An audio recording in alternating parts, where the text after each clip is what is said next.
Hey y'all, I'm Byron. And I'm Margaret. We had the honor of interviewing a sex and intimacy coach by the name of Twila Goode. Yep.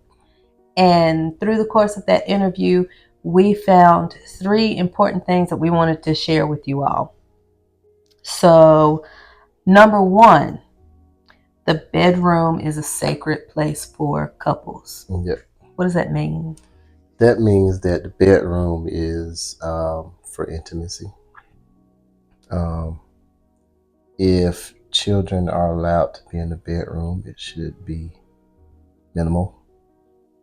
We depending on age and right. Things like that. We that was one thing that we kind of inherently started doing. Yeah. Having the bedroom is, that's our space. Yeah. I know a lot of people used to tell us that remember they used to be like my baby was it's hard to get my baby out of the bed. Right. Right. They started out from child was an infant. Mm-hmm. And then kept allowing them to be in the bed. Not, there were times when our kids would come in like in the middle of the night, maybe, or if they were sick. Yeah, if they were sick or something like that. But we started them jokers out in that bed. Out of right. And so that was one thing.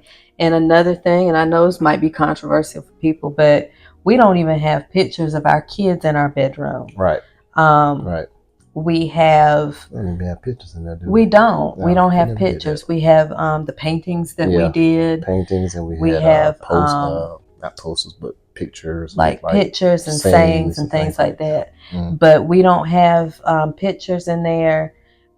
Our bedroom is our space. Yeah. When the kids were young, we'd get them down to bed. We'd get ready for bed, and we'd lay in bed. We'd decompress. We talked about our day, and so our bedroom was our spot for intimacy.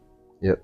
Exactly. And that brings us to the second thing we learned, which is intimacy is not always sex. Right. It's not just about sex, and that's one of the things that Twila talked to us about in depth, and talked about some of the other ways that you can be intimate with your partner. Yeah, we talked about like sending messages to one another through text or emails. Just hey, how's your day going? I can't wait to be with you tonight after dinner, or when we get into bed tonight is on. Just little messages. Kind of spark that that fire throughout the day. But and also just the connection. Like I said, we would put the kids to bed, we lay in bed. That's our time to spend together. Talk. And so that creates intimacy because we're creating a connection. And the third thing, communication is a form of foreplay. Yep. And so like you said, like you said, you send the text throughout the day, but it doesn't always have to be of a sexual nature either. Yeah, sometimes it's, just we will randomly send I love you, thinking about right. How's your day going? Right. And that's a form that builds that connection, that creates intimacy, and that's a form of foreplay. Yes, there's nothing like when you're having a stressful day or a hard day at work, and you get a message from your spouse or your mate, and they're just like, just thinking about you. Hey, how's your day going? I love you, and then you tell them, well, I'm having a crappy day or whatever, and they're like, well, just hang in there. Yep. 1-2 more hours, I think too that's been important with us because of your work schedule. And so we have to make sure we take advantage of the time that we have together, but then also the text and things like that throughout the time when you're working.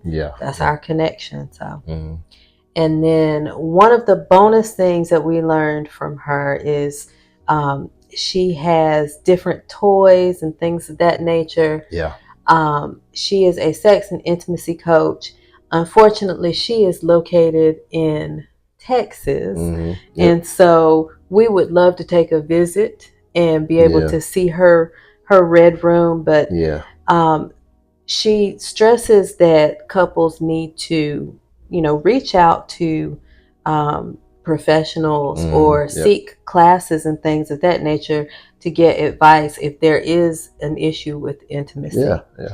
She also stresses being adventurous in the bedroom and using toys and those things to keep that spark going.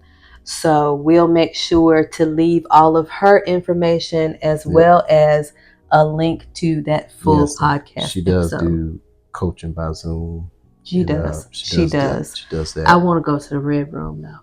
Yeah, I want to see the red room. I mean, just looking at the videos on Instagram that she's posted, you know, and the different types of furniture, and I'm like, yeah, I'd like to see something like that. Yep. Interesting. Yep.